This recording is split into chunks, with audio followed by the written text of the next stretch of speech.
All right, so if you happen to have a tire that you get, for some reason at my job we got these tires that are squished in like this. These are trailer tires, and they are squished in with hardly any space in between. I'll show you what they're supposed to look like. Now, what the tire is supposed to be like, it's like this.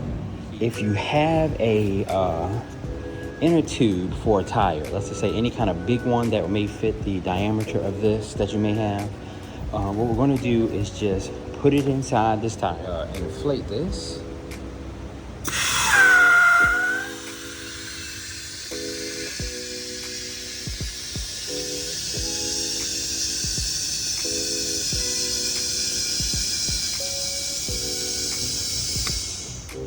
All right, and then next you're gonna put it somewhere where you don't have a lot of pressure on one side. You kind of stand it up like this.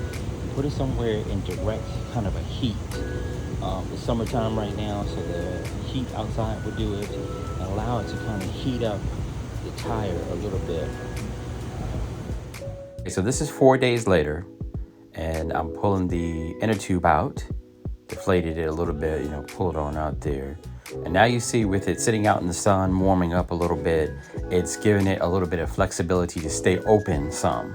Like as I'm kind of looking at right here. See, it's not as completely closed as it was before. So that's good. Mission accomplished with that. Okay, and as expected, as soon as I got it on the tire, by pushing it on, it went right back to the original shape that it was. Okay, and as you kind of see, like it's squashed down. So it's not going to work by trying to put air into it. So I learned from a coworker of mine. She taught me this method of, this is step one. There's another step it does. So you're going to take a tie down. If you have a big one like this, tie it down, wrap it around the middle of the tire, and then, ratchet it down really snug, not super tight, because you're going to want the tire to be able to move a little bit, like I'm going to show you here. Just a second. It's still able to move, but the strap is around it. Okay, see, like that? All right, so I'm going to show you the next thing you need to do. Side note, remember to take the valve stem plunger out in the middle, that little piece. Just take that device like that, twist it out, so that way you have maximum airflow that can go in there unrestricted. Next thing you're going to get is one of these air blaster tanks. Get one at the parts stores, because it's not going to work without one of these. So go ahead and fill them up. I usually do about 100 PSI. It's most effective. And we're going to use that in the next step. So take a 5-gallon bucket, and you're going to put the tire on top of that. All right. And you're going to have the rim facing downwards. Valve stem will be down. And you're going to see how the air hose is going up to the valve stem. And you're going to have the majority of the tire on that side of the rim, where the valve stem is underneath of it, not on the top. So you see how it's kind of down.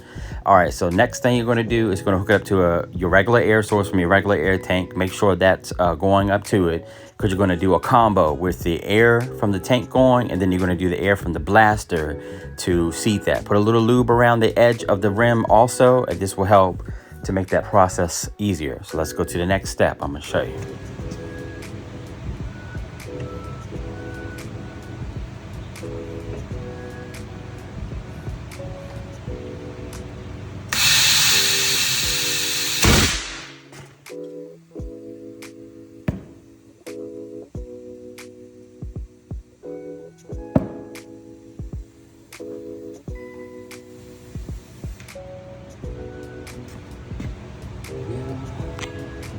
That. Now we're going to immediately take off the strap that you have on here.